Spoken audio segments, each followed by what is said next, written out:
Well, hi there, everybody, and welcome back to the Baseball Replay Journal. And just like that, we have another classic game here for you. It is 1908 once again.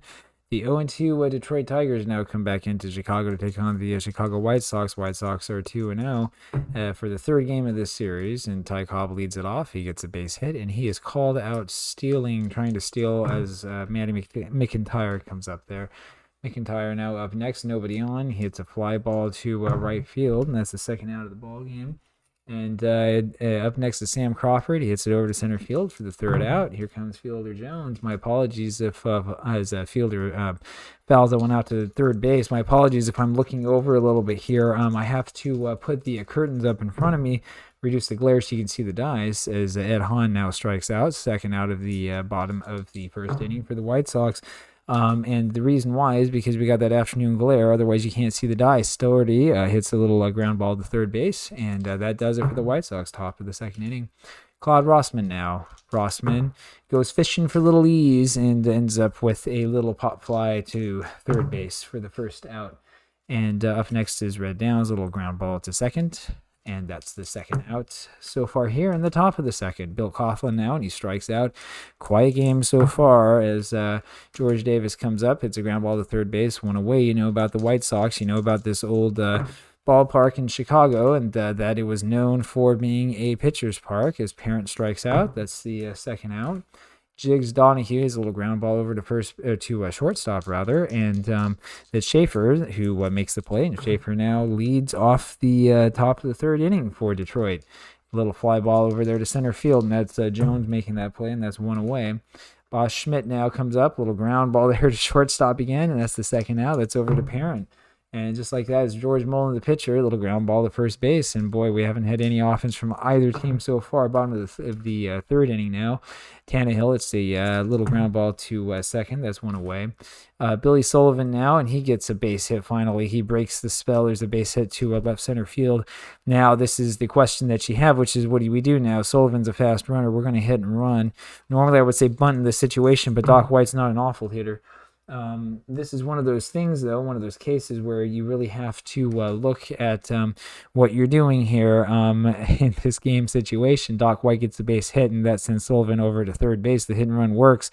Just like that, you have one out, runners on first and third, and you have options. And Fielder Jones is likely to swing away. And he hits a fly ball to right field, and the runner's hold is not deep enough to challenge Cobb's arm. Two away. And Hahn ends up walking. The bases are loaded now for Patsy Doherty, and the White Sox are threatening here. And that's another walk. And Doherty walks, and the run comes home. Here comes George Davis now. Little fly ball to right field, and that does that. Tigers come up here in the top of the fourth inning. Cobb, who made that last put out, is the first batter up. Gets a single over short, and is caught stealing once again. You know, Cobb was caught stealing every once in a while. We just forget about it. McIntyre now hits a fly ball to left field, two away. And Crawford hits one out to center field. And so far, the White Sox pitcher White has faced the minimum, though he's given up two base hits. Parent gets the ground ball to Mullen, one away. And there is a base hit by Jiggs Donahue, who follows Ty Cobb's lead and gets thrown out trying to steal. Very good work by the catcher so far today. Lee Tannehill gets a base hit, and boy, you wish that you could take back the stolen base attempt, don't you? Sullivan now pops that one up to center field, and that's the third out. Top of the fifth inning now. Fast-moving ball game, as all of these games are. Rossman with a little ground ball to second base. That's one out. Here comes Red Downs. Red Downs, little ground ball to third base. That's two outs. All of the games here in the Baseball Replay Journal are very, very quick. We like to play fast. We're not going to waste your time as Coughlin strikes out. And here we go to the bottom of the fifth inning. This is Doc White now. We don't want to waste your time with a lot of stuff that's not related to the game of baseball. We want to have nothing but baseball all the time. Doc White gets a little bunt there that goes straight down to the catcher to Schmidt, who then throws it away. He's now the new runner on first base. We're going to play hit and run with him again, just like we did a second ago. And Jones ends up rolling a 14, and this means that White ends up stealing second base. Now, if you're wondering how this happened to the pitcher, it's because he has one of these magic 11s, and that's part of the instructions here. If the runner has an 11 on his card and he rolls this, he can steal the base. This is because of the way that the 11s are distributed and stuff like that. That's an old holdover from the very, very early days of Apple, some of you already know. And Jones now hits a fly ball out there to right field, and we're going fishing for little E's now. And White ends up going to third on the throw, as Cobb, who is a fairly good fielder, is not quite good enough to throw him out with his speed. Hahn now gets a let's see what happened here. He gets a little ground ball over to the shortstop, who throws home, and then the throw goes back to Coughlin at third base as White was trying to score. Hahn able to move up to second base during the rundown. I'm guessing the rundown must have been more than 3 throws, but that's the way that it shows up in the box score, I suppose. Doherty, the next batter, and he walks. Still 1-0 White Sox, despite all of that adventure there in the bottom of the 5th inning. They don't score as Davis hits a fly ball to right field. Germany Schaefer up now top of the 6th inning. And he hits a little ground ball to third base. That's the first out. Boy, I tell you, there's not a lot of...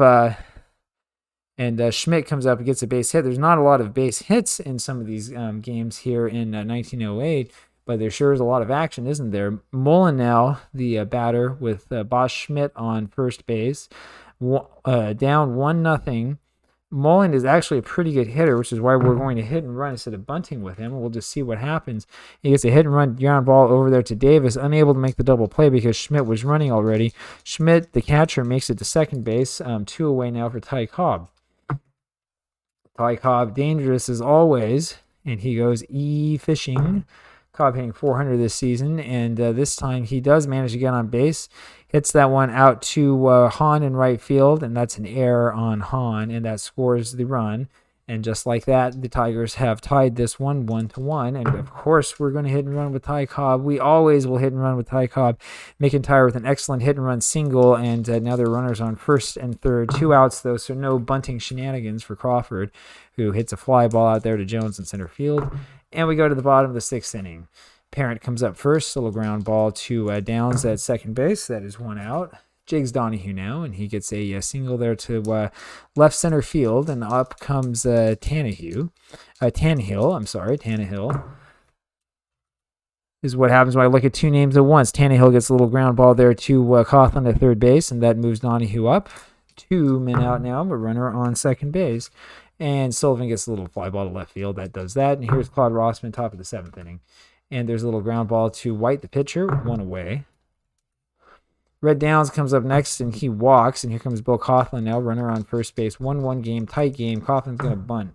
Now it's bunt o'clock, and he gets the good bunt down. That good bunt goes down to Tannehill, makes the play, throws it over to Davis, covering at first. Down is at second. Apologies, and you can kind of imagine how my throat feels right now. Schaefer gets the base hit and scores the runner. 2-1 Tigers, and then Schaefer, when the next batter Schmidt is up, Schaefer tries to steal second base and is thrown out. Doc White now the pitcher, down 2-1 in this game. The White Sox had a 1-0 lead, and the Tigers have come back. White gets the base hit, tries to steal second, ill-advised. He is thrown out. And Fielder's Jones now, and he hits a little pop fly out there to Coughlin, 2 away. That is a 5. Apologies as I look at that. Little fly ball to center field by Ed Hahn, and that does that. Top of the 8th inning. Schmidt gets a little fly out to left field, 1 away. Boy, it's so exciting. I keep knocking the camera back. I can't control myself. I can't hold myself. I'm actually looking at my watch and ended up pushing the wrong thing. Mullen gets a little ground ball there to White, and that is the second out of the game. And that is a 6. And there's a little pop fly by Ty Cobb over to Tannehill. Cobb having a good hitting game, but thrown out stealing 2 times so far today. And he's just going to have to forget about that one. Doherty is the first pitcher, and Mullen nails him with a fastball. Doherty now is on first base. That is not what Detroit wanted to do.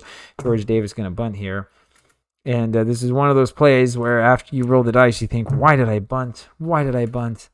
I bunted because it was the right thing to do. That bunt goes down to Coughlin, and he throws it over to Downs, at who's covering first, the second baseman. Doherty moves over to second.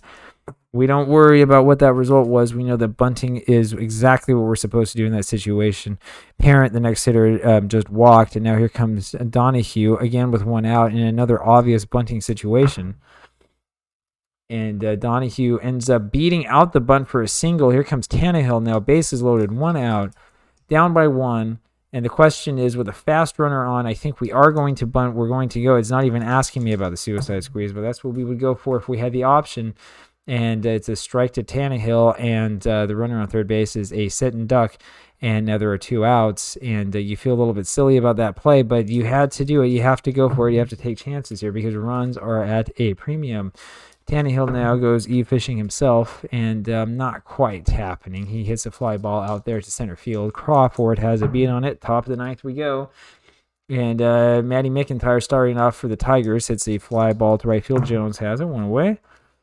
Sam Crawford now, next man up, and he strikes out, and there are 2 away. This game now just a little bit over 10 minutes old. Rossman gets the base hit, but is thrown out stealing on the next as the next batter comes up. And now here comes crunch time as Billy Sullivan comes up.